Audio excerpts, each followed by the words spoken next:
my lovelies. I am Madam Crystal Butterfly. And today, my lovelies, I am going to be introducing to you another story that I plan to publish in 2023. So, my lovelies, last time I talked about one of my upcoming books, I told you about my story, Wedded Bliss. And I plan to do another special on Wedded Bliss in the future. I also have another story that I'm plotting to publish called Realms, the Hidden Fairy. And I'm going to do a whole little sneak peek-see video about that. But today, my lovelies, I am going to be introducing you to my story, Goblins Labyrinth. Now, my lovelies, sit back, relax, as I tell you all a little bit about how I got the initial inspiration for this story. And make sure to put on something warm, because it's about to get cold. Goblins Labyrinth was not an easy story to start writing. I got the idea for Goblins Labyrinth at random when my mind decided to remind me about Jim Henson's movie Labyrinth. I don't know why I thought about this movie, considering I haven't watched it since I was in elementary school. And when the memory of this movie popped into my mind, my brain started to try to piece together and create a new story. But all the ideas I came up with were not going anywhere, and it felt more like the whole story was just some sort of jumbled mess. But I still felt like there was a story there. So I tabled the idea until I was able to grasp a better understanding of what I was attempting to do.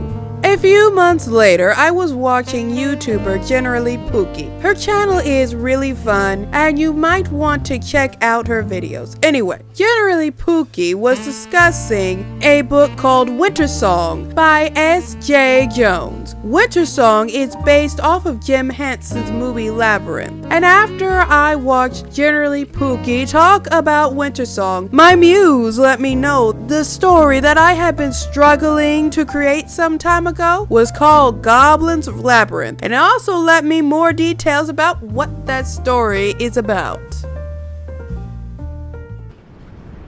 You know, my lovelies, even though Winter Song and Jim Henson's movie inspired Goblins Labyrinth, I didn't really use a whole lot of the storytelling from either medium when writing Goblins Labyrinth. Like, there is a Goblin King, and there is a labyrinth.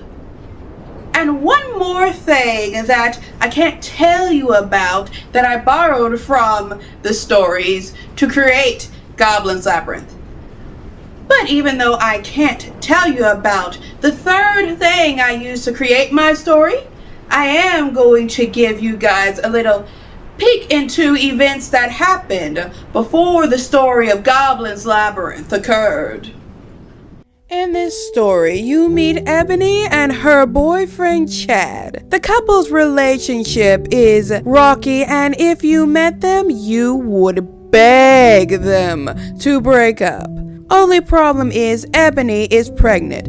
At first, she told Chad about the baby only because she felt that as the father, he had a right to know. She was planning just to end their relationship since things weren't going well and take care of the baby mostly on her own. But Chad convinced her that he wanted to work on their relationship and be there for the baby. Ebony gave him a chance, and Chad seemed to really step up. He got himself an office job and was helping her with their joint account that they created to care for the baby. Things were really looking up with baby preparations, despite Chad and Ebony's romance still starting to fizzle and die. At least baby preparations were going better than their relationship. You see, Chad eventually got tired of working his job, so he quit. Then he stole all of the money from the joint account that they were using to save for their child, and stole Ebony's bank card, figured out her PIN number, and stole all of her money. Then he decided to gamble all of it away at the horse races for the shot of making double or triple the money. He did not. And as you can guess, Ebony, when she found out, was terrified, scared, and angry, because now how is she going to care for her child?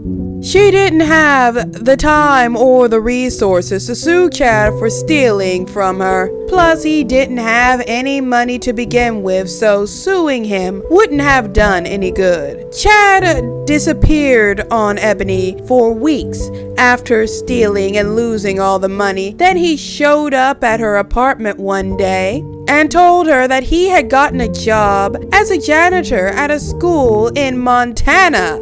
He also claimed to have secured them a place to live. Ebony does not want to go to Montana, but her rent is due and she doesn't have any money to pay. So she doesn't really have any options at the moment. She agrees, but is it really the right move?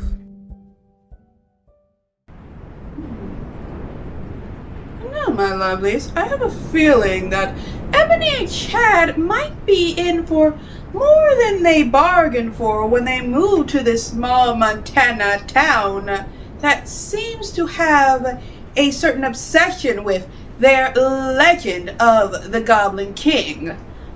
A Montana town that is obsessed with goblins. That's a little weird. Anyway, if you've made it to this part of the video, my lovelies, thank you. And please give this video a like. Leave me a little comment. And if you have not yet, slap that subscribe button like it owes you money. And don't forget to give that little notification bell a ring. And with that, my lovelies, this video is a wrap. Now, if you please, come with me as we dance into a world of magic.